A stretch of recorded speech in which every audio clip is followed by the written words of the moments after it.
c'est Koblan, Taïba, Marie-Thérèse, Chantal. Oh, wow! Chantal Taïba, c'est un rêve que j'avais de vous avoir sur ma chaîne. En cherchant en Côte d'Ivoire, j'ai appris que vous avez un surnom qui est la reine du Matiko. Dites-nous comment ça a commencé en fait. Pourquoi on vous appelle comme ça? Le Matiko à l'origine, c'est une danse et une façon de chanter des femmes dans la région du sud-ouest de la Côte d'Ivoire. Et vous aimez qu'on vous appelle comme ça? Oui, ça ne me dérange pas. Dites-moi en fait, vous venez de quelle région de la Côte d'Ivoire? L'ouest de la Côte d'Ivoire, la frontière avec le Nigeria. Donc en fait, vous venez du Mans, c'est ça? Non, Tabou.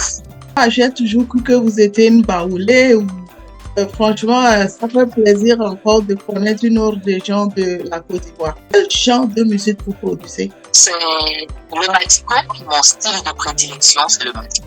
Vous avez décidé à promouvoir Matiko qui est dans votre culture et ensuite vous pouvez ajuster les autres musiques ajoutées à ça, c'est ça? C'est ça. Est-ce que je peux dire que vous faites la variété? Au départ, je suis une chanteuse de variété parce que j'ai été formée en tant que telle au sein de l'orchestre de la radio-diffusion télévision ivoirienne, la RTI. J'ai été formée comme chanteuse de variété dans tous les styles musicaux, je peux chanter. Chantal Taïba, vous voulez me dire que vous avez commencé votre carrière dans les années 80. En quelle année vous avez commencé votre carrière? J'ai été embauchée en 1993, la chanson mascotte des éléphants pour la Coupe d'Afrique des Nations en 1990. Ça, ma carrière solo a démarré. Je chantais parce que j'aimais beaucoup, j'avais du talent. C'est comme ça que je suis allée à l'orchestre de la RTI pour avoir un avis de professionnel. En tout cas, moi, je suis très fière de vous avoir aujourd'hui en train de me parler de votre carrière. Je suis très honorée en fait. En cherchant en Côte d'Ivoire, j'ai appris que vous étiez l'une des chanteuses la plus aimée par l'ancien président Houphouët-Boigny. Est-ce que c'est vrai? Compositrice de la chanson mascotte des éléphants. Ça fait que je suis une chanteuse de populaire.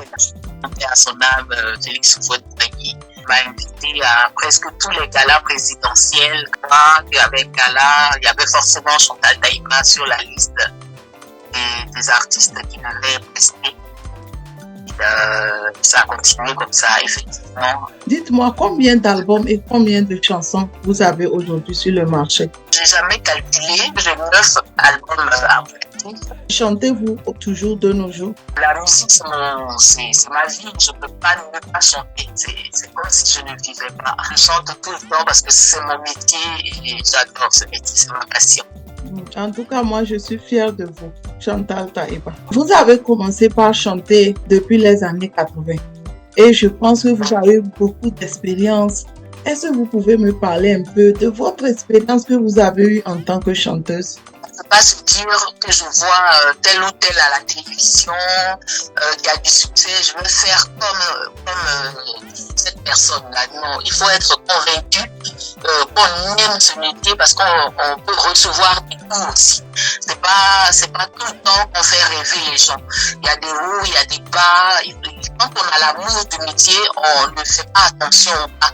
Parce qu'on est content d'être sur la scène, on est content de donner de la joie aux gens.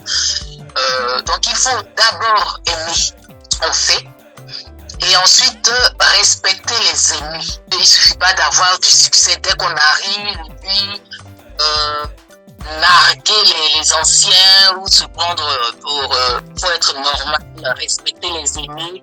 C'est comme ça les ennemis peuvent vous donner des conseils. Quel conseil avez-vous à donner à un jeune Africain, Ivoirien, qui voudrait commencer sa carrière de musique? Il y a quelque chose qu'on n'apprend pas, c'est l'expérience. L'expérience, on l'acquiert au fur et à mesure, à force de travailler, à force de pratiquer, on acquiert l'expérience. Le succès, on peut l'avoir comme ça, mais l'expérience, on l'acquiert. Donc, on a toujours besoin des gens dont l'expérience pour nous conseiller, pour être à nos côtés et nous dire ce qui va pas, parce que c'est un métier où on est beaucoup exposé. Quand quand on a le respect des aînés, ils peuvent nous conseiller. La seule chose que je peux dire à un jeune Africain qui est intéressé par le métier d'artiste, de chanteur, de musicien, c'est d'aimer le métier qu'il fait et puis de rester humble. L'orgueil arrive vite avec le succès. Il faut rester humble, être accessible pour que les gens puissent donner des conseils, de suivre, parce qu'il y a beaucoup de pièges sur le chemin. Si je comprends bien, vous voulez me dire par là que c'est pas facile d'être un artiste, que ce soit en Afrique ou en Europe ou dans le monde, c'est ça? Ah non, c'est pas facile. Il y a beaucoup de choses. Si on n'est pas accessible, on tombe dans ces pièges-là. Il faut beaucoup faire attention. Il faut surtout aimer ne pas venir pour le succès. Se dire, je vais être vu à la télé, je vais être sur les journaux et puis les gens vont me reconnaître. Non, il faut aimer profondément. Quand on est passionné, comme on dit toujours, la passion est au-dessus de l'amour. Beaucoup pensent que, ok, parce que je vois elle chanter, alors moi aussi je vais chanter. Donc, ils ne pensent pas forcément que c'est pas facile et que aussi il faut beaucoup de financement pour pouvoir chanter, c'est ça? Les artistes eux-mêmes sont obligés de faire une production. Il faut beaucoup d'argent. Vous avez eu la chance d'avoir les producteurs durant votre carrière? Au début des années 80, il y avait beaucoup de producteurs. On ne cherchait même pas les producteurs. Il y a beaucoup de talents, mais ils n'ont pas les moyens de rentrer en studio, ils n'ont pas les moyens de s'exprimer. Les producteurs se font rares, c'est très compliqué. En ce moment, c'est très compliqué. Mais quand on a déjà un nom, c'est beaucoup plus facile. Chantal Taiba, avez-vous un mot de fin? Mon mot de fin, c'est merci.